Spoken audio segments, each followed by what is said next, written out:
Section 26 Homomorphism and factor rings.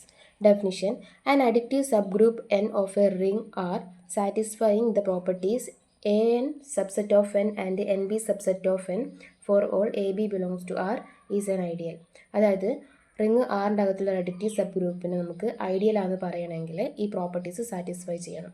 Properties എന്താ പറയുന്നത് വെച്ചിട്ടുണ്ടെങ്കിൽ എന്നിൻ്റെ അകത്തൊരു എലമെൻറ്റിനെ ആറിൻ്റെ അകത്ത് റിങ് ആറിൻ്റെ അകത്തുള്ള ഏതൊരു എലമെൻറ്റ് കൊണ്ട് മൾട്ടിപ്ലൈ ചെയ്തിട്ടുണ്ടെങ്കിലും കിട്ടുന്ന റിസൾട്ട് എന്നെ തന്നെ ഉണ്ടാകും എന്നാണ് പറയുന്നത്.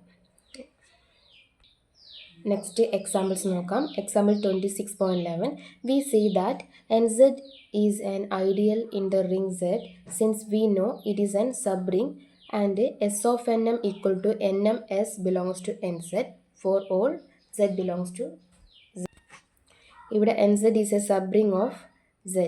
ഇത് ഐഡിയൽ ആണെന്ന് നമുക്ക് പറയണമെങ്കിൽ we must show that when any integer multiplies an element from nz the result still belongs to nz. അതായത് nzയിലകത്ത് ഏതൊരു എലമെൻറ്റിനെ കൊണ്ട് ഏതൊരു ഇൻറ്റീജറിനെ മൾട്ടിപ്ലൈ ചെയ്തിട്ടുണ്ടെങ്കിലും കിട്ടുന്ന റിസൾട്ട് nzൽ തന്നെ ഉണ്ടാവണം എന്നാണ് പറയുന്നത്.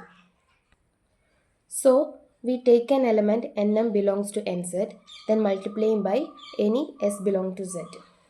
Therefore s of nm equal to nm of s. Since multiplication in integers is commutative, both s of nm and nm s mean the same n into or n of ms. അവിടെ നമുക്ക് എന്ത് കിട്ടുമെന്ന് വെച്ചിട്ടുണ്ടെങ്കിൽ അവിടെ നിന്ന് എന്ത് പറയുകയെന്ന് വെച്ചിട്ടുണ്ടെങ്കിൽ ഇതെന്ന് പറയുന്നത് ഒരു എന്നിൻ്റെ മൾട്ടിപ്പിളാണ് നമുക്ക് പറയാം. M S is an integer. So n of ms belongs to nz. അതുകൊണ്ട് തന്നെ അതൊരു ഐഡിയൽ ആണെന്ന് പറയാം. Next example 26.12 let f be the ring of all functions mapping r into r and let c be the subring of f consisting of all the constant function in f if c is an ideal in f.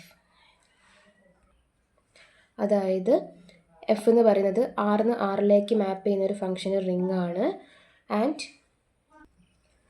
C is a subring of f consisting of all constants function in f. ഇവിടെ c ideal ആണോ എന്നാണ് ചോദിക്കുന്നത് എഫിൽ. അതിൻ്റെ സൊല്യൂഷനായിട്ട് എടുക്കുമ്പം C എന്ന് പറയുന്ന ഒരു സബ്റിംഗ് ഓഫ് എഫ് ആണ്. നമുക്കറിയാം ഒരു കോൺസ്റ്റൻറ്റ് ഫംഗ്ഷൻ്റെ സമ്മും ഡിഫറൻസും പറയുന്ന കോൺസ്റ്റൻ്റ് ആയിരിക്കും. അതേപോലെ തന്നെ പ്രൊഡക്റ്റും ഒരു കോൺസ്റ്റൻറ്റ് ഫംഗ്ഷൻ്റെ പ്രൊഡക്ട്സ് എന്ന് പറയുന്നതും കോൺസ്റ്റൻ്റ് ആയിരിക്കും. സി എന്ന് പറയുന്നൊരു സബ്റിംഗ് ആണ്. നമുക്ക് ചെക്ക് ചെയ്യേണ്ടത് സി എന്ന് പറയുന്ന ഐഡിയൽ ആണോ എന്നാണ്. അപ്പം എഫ് ഓഫ് എക്സ് എന്ന് പറയുന്ന ഫംഗ്ഷൻ എടുക്കുക. അതിൻ്റെ കോൺസ്റ്റൻറ്റ് ഫംഗ്ഷനായിട്ട് c of x is equal to k is a constant. അപ്പോൾ നമ്മളതിൻ്റെ പ്രൊഡക്റ്റ് എടുക്കുമ്പം f of x into c of x is equal to k into f of x എന്ന് വരും. അതെന്ന് പറയുന്ന ഒരു കോൺസ്റ്റൻറ്റ് ഫംഗ്ഷൻ ആവണം. ഇവിടെ നമ്മൾ ഫംഗ്ഷനായിട്ട് f of x is equal to sine x എന്ന് പറയുന്ന ഒരു ഫംഗ്ഷൻ എടുക്കുക. കോൺസ്റ്റൻറ്റ് ഫംഗ്ഷനായിട്ട് 2 ആയി c of x is equal to അതൊരു കോൺസ്റ്റൻ്റ് ആണ്. അപ്പോൾ നമ്മൾ അതിൻ്റെ പ്രൊഡക്റ്റ് എടുക്കുമ്പം f dot c of x is equal to 2 sine x എന്ന് വരും. അതൊരിക്കലും ഒരു കോൺസ്റ്റൻറ്റ് ഫംഗ്ഷൻ അല്ല. അതുകൊണ്ട് തന്നെ സി എന്ന് പറയുന്നത് എഫിനകത്തുള്ളൊരു ഐഡിയലോ അല്ല.